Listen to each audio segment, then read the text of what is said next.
Dobro, poslije jednog poraza nije lako odmah posle utakmice zaključiti šta je bio problem.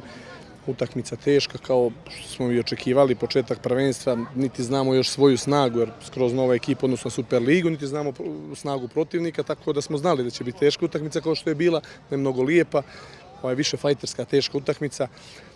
Po nekom mišljenju mom ovako vrućem još posle utakmice, mislim da smo malo sagoreli od želje, da smo previše željeli, da nismo bili brzi nego smo bili brzopleti, ja bih to tako nazvao. Radili smo nešto što nismo trenirali, imali smo neku želju, agresiju, nešto što nije izostalo, ali mislim da je falilo mirnoće u tim oskudnim trenucima gdje smo trebali da budemo mirniji, da to riješimo u prvom poluvremenu, pogotovo gdje smo imali 2-3 zicera.